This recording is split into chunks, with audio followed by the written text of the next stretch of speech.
நீங்கள் ஆளுகிற பாண்டிச்சேரியில் இருந்தால் இந்த மெத்தனால் வந்தது. பிஜேபி ஆளுகிற அந்த மாநிலத்திலிருந்தும் ஆந்திராவிலிருந்தும் வந்தது என்று சொல்லுகிறார்கள். பத்திரிகையில் வந்தது, ஊடகங்களும் வந்தது, எல்லாரும் சொல்லுகிறார்கள். பாண்டிச்சேரியில் பிஜேபி தான் ஆட்சி இருக்கிறது. அந்த சீஃப் மினிஸ்டர் மேல் நடவடிக்கை எடுக்க சொல்லி கேட்டாங்களா நிர்மலா சீதாராமன்?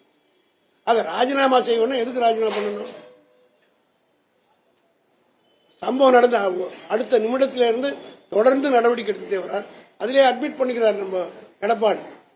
இந்த சம்பவம் நடந்த பிறகு இவ்வளவு சாராயம் அழிக்கப்பட்டது, இவ்வளவு பேர் இவ்வளவு பேரல் பிடிச்சதுன்னு சொல்றாரு.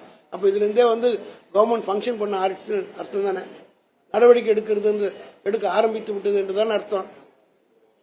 ஆக இதையெல்லாம் பொதுமக்கள் மத்தியில அங்க இருக்கிற மக்களுக்கு நன்றாக தெரியும். யார் இருக்க காரணம், யார் யார் இருந்தார்கள், அவருடைய பட்டியலாம் ஒன்று ஒன்றா வந்துட்டு இருக்கு வெளியில. ஆனால் திட்டமிட்டு திமுக மீது வழி சொல்ல வேண்டும் என்பதற்காக ராஜினாமா செய்யணும்னு கேட்கிறார். சிபிஐ கேட்கிற எடப்பாடி நான் கேட்கிறேன்.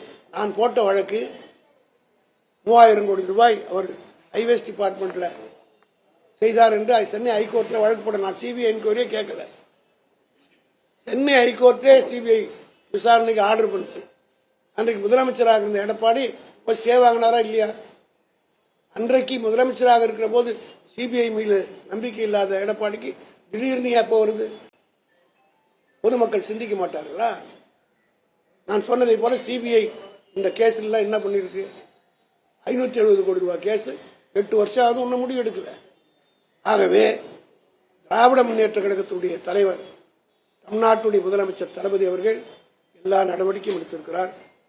நடவடிக்கைகள் எல்லாம் நிச்சயமாக எத்தனை பேர் குண்டாசில் போட்டிருக்கோம், எவ்வளவு பேர் இந்தியா பூராவிலும் எரிசாய 6000 பேர் இந்த 2 வருஷத்துல மட்டும் இந்த விஷ சாராயம் கொடுத்து இந்தியா பூரா செத்துருக்காங்க.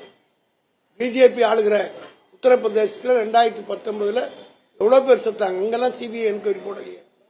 ஏன் குஜராத்தில் நரேந்திர மோடி சீஃப் மினிஸ்டர் இருக்கும் போதே 137 பேர் செத்தாங்க, அங்கேயும் சிபிஐ போடலையே. காவல்துறை, தமிழ்நாட்டு காவல் நான் சொல்றேன், இதே சிபிஐ பற்றி அவ்வளவு உயர்வா பேசுறேன். நான் எடப்பாடி கேட்கிறேன், இடி வந்ததுல ரைடுக்கு இந்த இடிக்கு வந்த ஆபீசரே லஞ்சம் வாங்கினார், தமிழ்நாட்டில் பிடிபட்டாரா இல்லையா?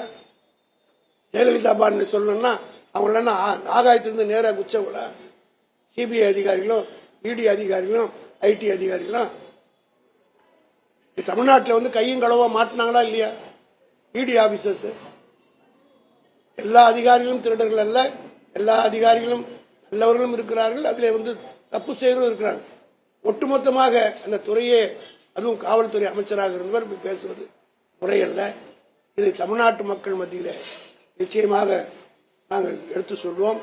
விக்கிரவாண்டி தேர்தலை மனதில் வைத்துக் கொண்டு எனக்கு இருக்கிற சந்தேகம் எல்லாம், it is my doubt, may be wrong, ஆனால் எனக்கு ஒரு ரீசனபிள் டவுட் இருக்கு. பிரதமர் 20ஆம் தேதி மோடி தமிழ்நாட்டுக்கு வர்றேன்னு சொல்றார், அவர் கேன்சல் பண்றார். அன்றைக்கு இந்த அக்கரன்ஸ் நடக்குது. நான் கூட அதை டைப் பண்ணலாம் இல்ல?